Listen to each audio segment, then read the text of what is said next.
So growing up as a child, I was fearless. I had no fear. But something along the way changed. Something happened. One day I looked in the mirror. I saw a complete stranger. I realized that I had become an extreme introvert. Horribly, horribly shy.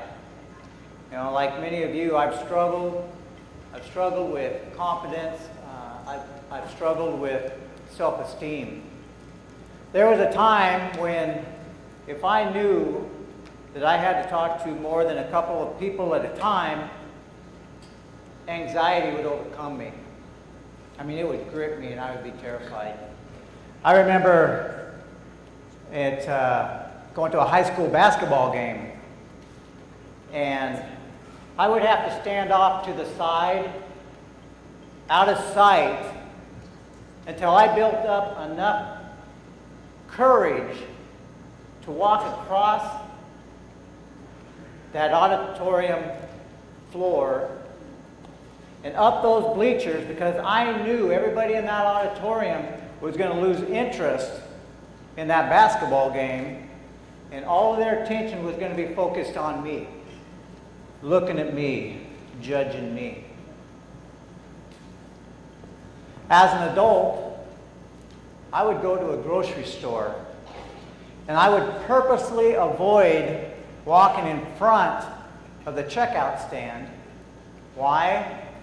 Because I knew everybody in line was going to be looking at me, passing judgment on me. Very few of my closest friends know that about me. So thank you.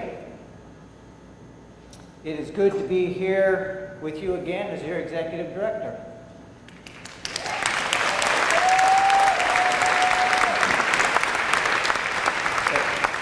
This is just my example of how powerful trust can be. And what I love about our convention is that we're all here for the same reason. We're here because we share something. It's not just a network, it's not just to socialize, and it's not just to do union business. These are important, but ultimately we are here because we share the same beliefs and the same values. We believe that work has value and that all families and all people deserve a livable wage.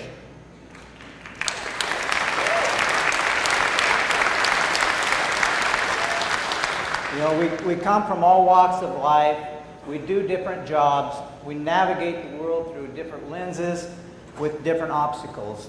But the amazing thing is we know each other. We are connected. And I truly believe that when you surround yourself like we have today with people who believe what you believe, something remarkable happens. Trust emerges. I trust you. Obviously, I trust you. And I know that you trust me. This trust has allowed us to build a good organization.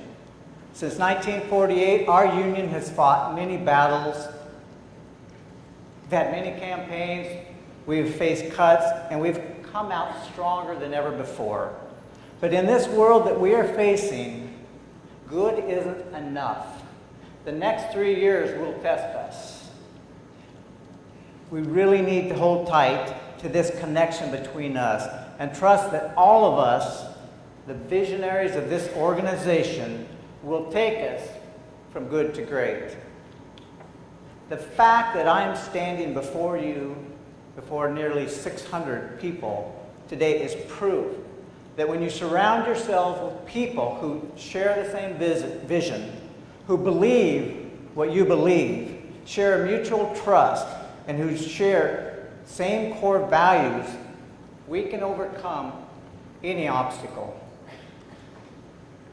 There's no doubt that the trust and feeling of community in PSE has helped me to become a stronger, more confident person. and I've talked to many of you with similar experiences. How PSE has helped you become more knowledgeable and more confident.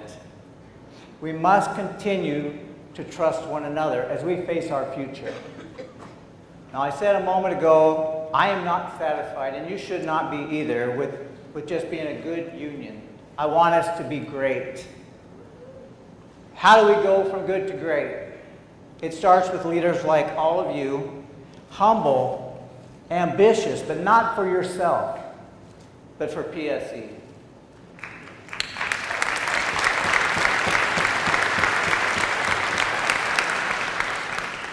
I believe you're the right people, right here, right now, to lead us to greatness.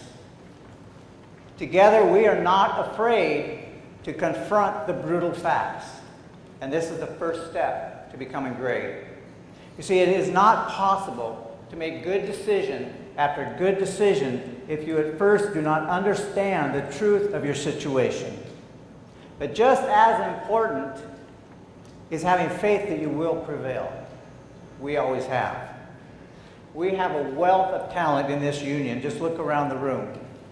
When the recession hit in 2008, we confronted the brutal facts.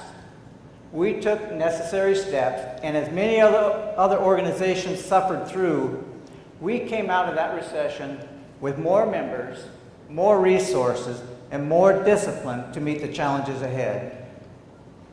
I'm going to ask Tom Kravenhoff, Education Training Member Experience Manager, and Mary Howes, our Associate Director of Field Services, to come forward and share insight into what we are facing as brutal facts.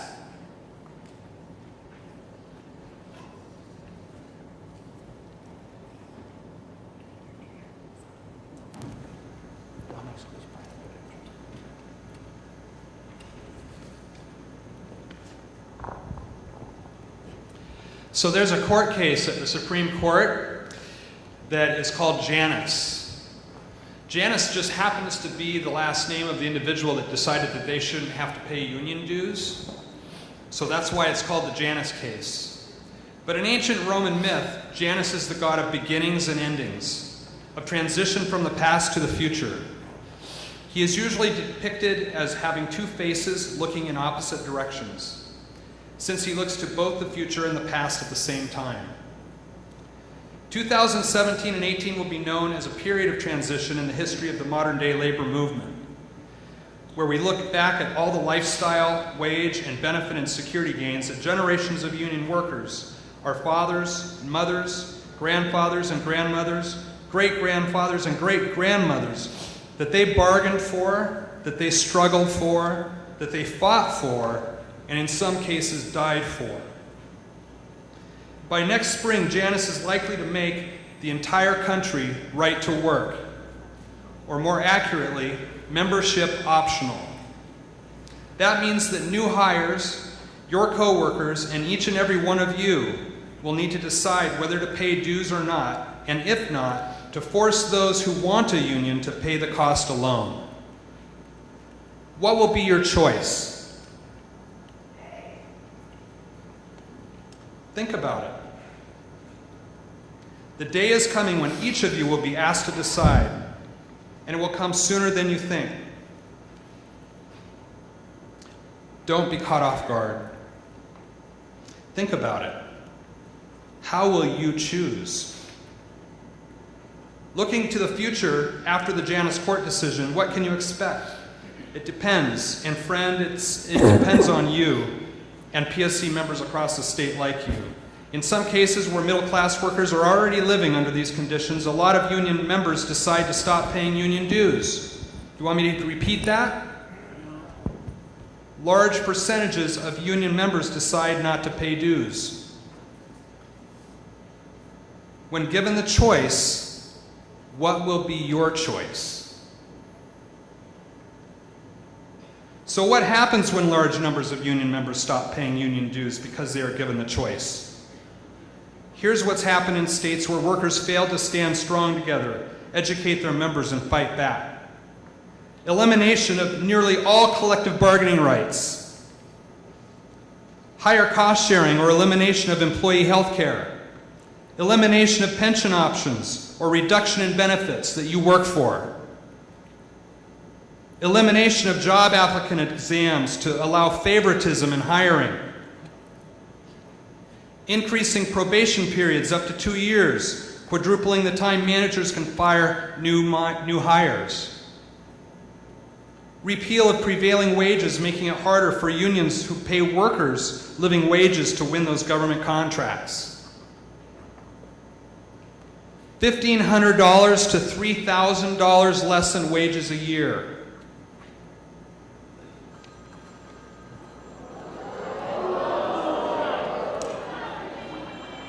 It should be $20 for the timing on that.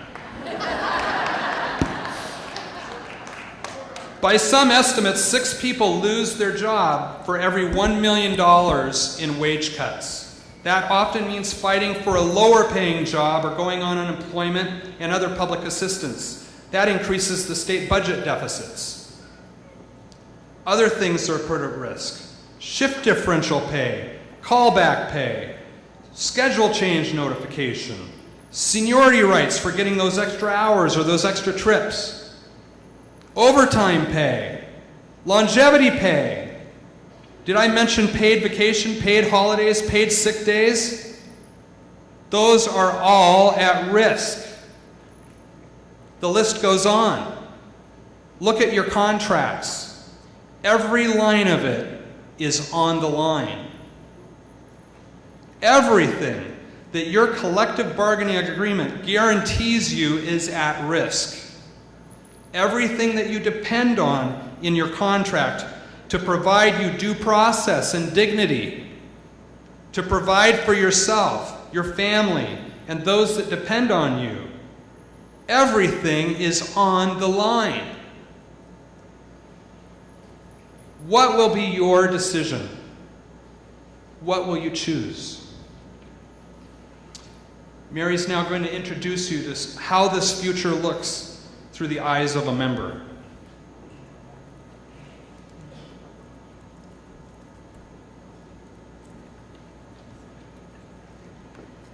So after hearing that, you might think, why would anybody not want to be in a union? But I'm going to introduce you to one of our members and kind of look at this through her eyes. So I'm going to introduce you to Jane. Jane is a PSE member. She's not here today. She's actually never been to any PSE event. She never has even been to her chapter meeting. She isn't really against PSE. She doesn't really know who we are or what we do. Do you know a lot of Janes like that in your chapters? Yeah. She's never called the union because she's never been in trouble. And again, she just doesn't know a whole lot about unions or PSE. That's going to change in 2018. In 2018, she is going to hear more about unions than she has ever heard before. And guess who it's going to be from? Where's she going to hear it? I hope so, but unfortunately, she's probably going to hear it on the news. When that Supreme Court decision comes down, it's not going to be a secret that union membership is voluntary. And if she really isn't connected to PSE, that might be the first place she hears it. And she'll hear it again and again. And you know where else she might hear it? From HR. Do any of you have employers that would love to send an email out to your members saying, hey, guess what? You don't have to belong to a union anymore. I know we have employers that would love to send that email out. She might even hear it from a coworker like Christine. Christine has never liked PSE. She doesn't know what we do. We never get any help with anything. We should all drop our membership. And we can't control this. She's going to hear it on social media. She's going to have Facebook friends that work with her, or family or friends that work in other places that are saying, hey, guess what? I'm saving some money. I'm dropping my union membership.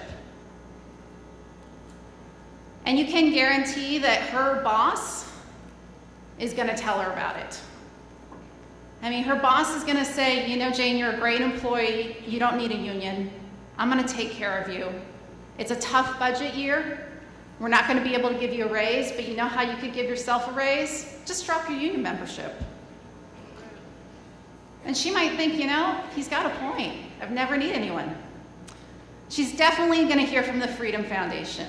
The Freedom Foundation is an anti-union organization that does actively contacts union members. They will call her, they will email her, they may even show up at her house telling her that she can give herself a raise by dropping her union membership. With all of this happening, Jane's gonna drop. Because when she gets that choice of what she will do, sorry, I'm not pushing anything, and can you scroll back for me, please? Thanks.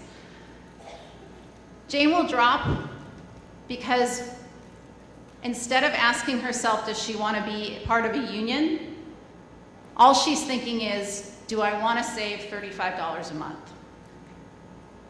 Okay? So, how do we get ahead of this? The good news is that there are other places that have faced this. There are states where there's right to work, and they still have unions that are strong and that thrive. And so we looked at those places, and we have some lessons from the field. The first lesson that's so important, and we know this, is that we absolutely have to connect with our members. That we have members that will never come to a meeting, and they're never going to open an email, and we've got to find ways to get out there and connect with them. So last year we focused a lot on blitzes. We did a great job. Blitzes are wonderful.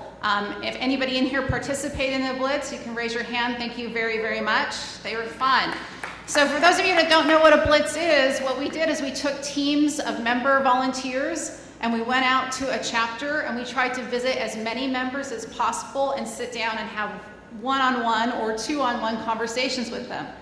They're really powerful, they're really wonderful, but here's the problem. They take a lot of time, they take a lot of money, and we don't reach as many people as we would like. So it's a wonderful activity to do, but if that's our answer to right to work, it's gonna fall short. So for example, this wasn't PSE, but another SEIU local spent $100,000 and they signed up 276 members. We have 30,000 members, and if they suddenly decide to drop and our answer is let's go send a blitz out there, we're just not gonna catch up in time. So blitzes are, again, a really positive way to start something, but they're just not sustainable. They're just not the only answer. We need to do more. And what we need to do, apologize for the technical difficulties, I can't tell if I can control. They can't be done alone. We need a layered approach where we have really good structures at the chapter level. We need to make sure that there are people at that chapter who know how to go talk to other members on a regular basis and check in so that we're not waiting for someone from the outside to come in. Okay. Second lesson is we really need to secure the rights we have to have access to our members. And we need to do this in bargaining. If we can't get this now, I don't know that we're going to be able to get it when we're right to work. So we need to talk to our employers, and one of the really key pieces is where we can, we need to make sure they have new employee orientations and that we have time on the agenda to talk to our members right away. We need access to our members right away when they are hired, and we also need to have leave to do that and really good lists so that we know who we're visiting, okay? We can bargain that, yes. Tyler, last lesson I want to talk about Australia. About 25 years ago, Australia passed the new law and they went right to work, and overnight they lost half of their membership. Overnight, half the people just said, we're not doing this. And they learned a valuable lesson. There are two golden moments of sign-up. It's the first day of work, and it's contract bargaining time. The best time to connect with our members is their first day of work and when it's bargaining time. It completely makes sense. Unfortunately, in order to be able to get to people on their first day of work and to really engage them during contract time, we have to internally organize. So it just comes back to having more help at the chapter level. One chapter leader can't do all of this. We need to have trained people at every work site that are able to go out and meet and talk to members. Okay, so let's go visit Jane again, and oh, sorry, I forgot, there's one last lesson. This one isn't as exciting, but it's really important. We just have to have good systems. We have to be faster at things. We have to have a plan for how we're talking to our new hires. We have to have our lists. We need our employers to tell us who was hired, who is retiring. It's all of these system things that aren't very fun, but it's what's going to make it work. Yeah? And you know that at the chapter levels. There's so many things that I would imagine you'd like to do, but there's just you and a couple other people doing all the lifting. We need more people helping with this, right? We need more people who are trained. So if we can do those things, we can change things for Jane. Let's just pretend that we did bargain new employee orientation. And so on the first day of work, when she's bombarded with all that paperwork and here's all the things you need to sign and fill out, she gets some time with some nice PSE members that say, hey, welcome to the family. We're here for you. If you have any questions, let us know. I hope you'll join us. This union is great. And the first day can be a great day. And then they don't stop there. The second day can be great too, because they're contacting her again. How's it going? And the third day, and so on, so that she gets more and more communications over and over again. And then back to the Australian lesson. So from the right messengers. It's from her coworkers. It doesn't mean much if it comes in an email. It means something when someone who works with her comes and talks to her. So if we talk to her about what she cares about and engage her in bargaining, that's even going to be better. We got to find out, does she need more training? Does she need more compensation? And then how PSE can help. Because what we really want in the end, when it's time for her to choose if she wants to be a union member, instead of thinking, do I want to save $35 a month? What she's really going to be thinking is, do I want a better life? And PSE will give her that. We will win that question. So we have to change the question to, do I want to have a better life? And make sure she knows how we can help. Thanks.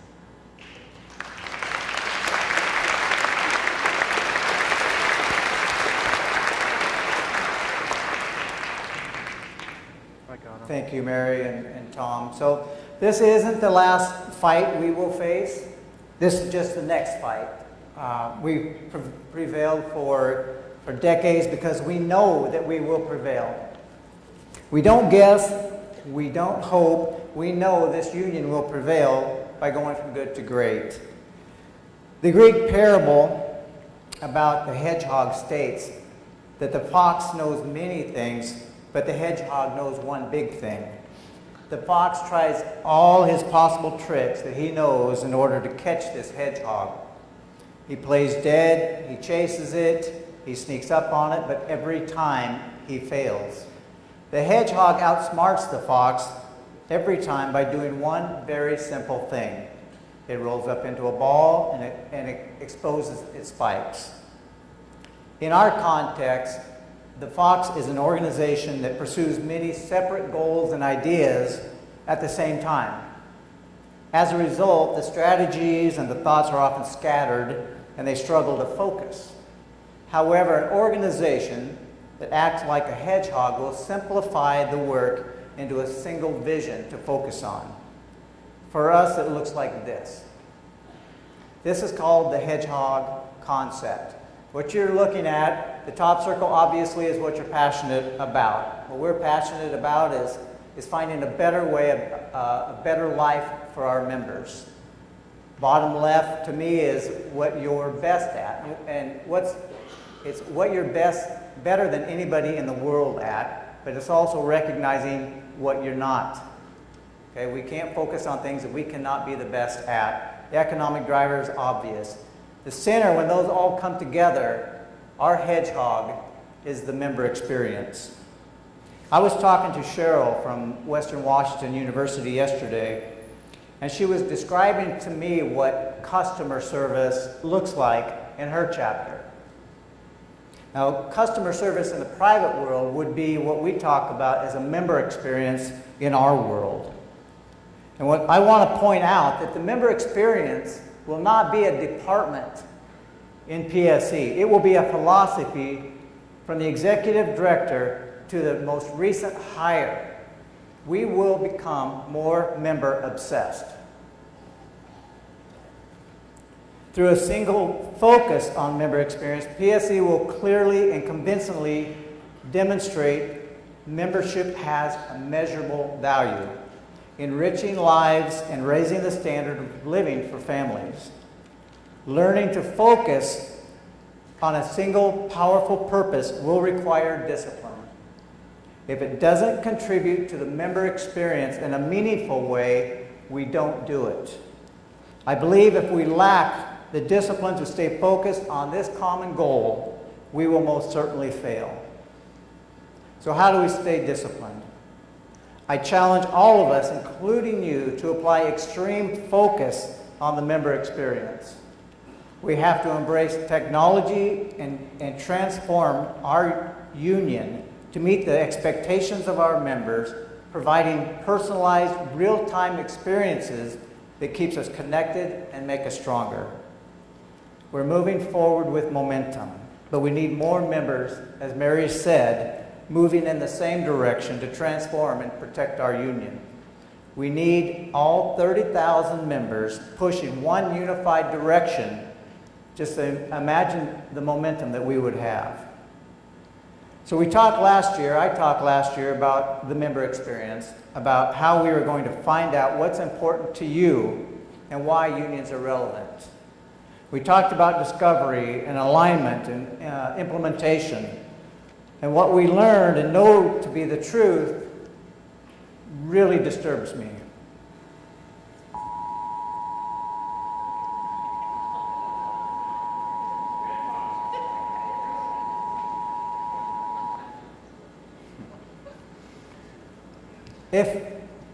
It really disturbs me. So, I think Tom and Mary spoke to this a little bit, but if right to work happened today, what we have found out through member surveys and conversations, that 28% of your members would drop. Possibly 9,000 PSE members out of 30,000 would drop. That is a brutal fact. Yet we know we will prevail. So let's look at what we're doing to this point. In March, the board of directors came together and established new 3-year goals. Your staff worked in collaboration with the board of directors to move towards the member experience. But this is just the beginning. Moving forward from here, there will be a team of board members and staff working together to fine-tune these goals. But I want to spend just a moment talking about these goals, just so we know where they're at. But I don't want to spend a lot of time on this. So the first one, in no particular order, will be advocate. The description is empowering our members in the workplace and community by advocating with you for quality of life and political power. Awareness is the next goal.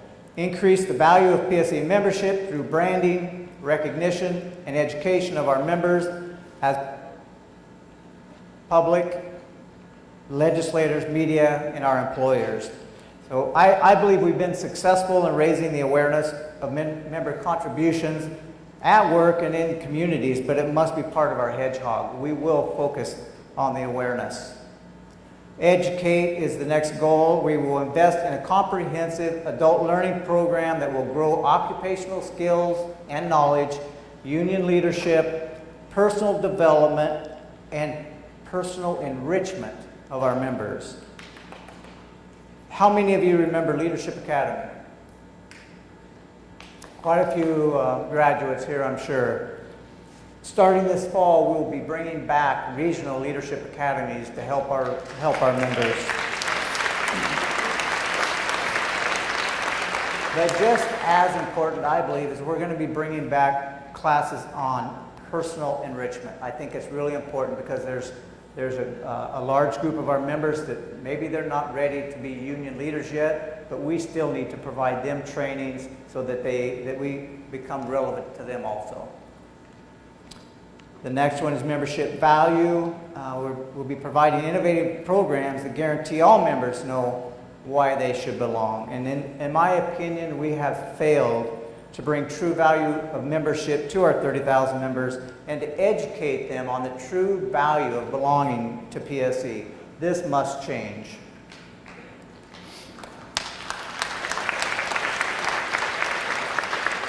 The last one would be voice is the goal, and we will continue to actively listen to our members and encourage and empower them to have a voice and give them tools to be successful.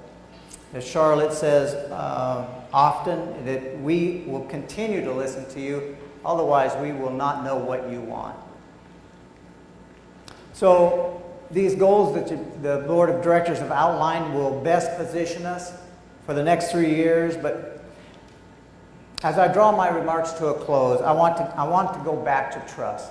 See, trust is a distinct human feeling. A person can do everything that they say that they're going to do, but it doesn't mean that you can trust them. It means they're reliable. Trust comes from sharing common beliefs and values. The reason trust is important because when you surround yourself with people who believe what you believe, you're going to be more confident to take risks. You're going to be more confident to explore. You're going to be more confident to accept challenges because you know that when we fall, we're going to pick each other up. When we fail, we're going to encourage each other to try again. We're going to have each other's back. So, in a short amount of time, PSE could be thrust back to our roots as a completely voluntary organization. You may not know, but for the first 20 years of our history, we had voluntary membership, not mandatory. So we could be going back to that time, a time of voluntary membership. But I want you to realize, the first 20 years when it was voluntary membership, we grew, we thrived, and we prevailed. And we have faith that we will prevail again. Thank you.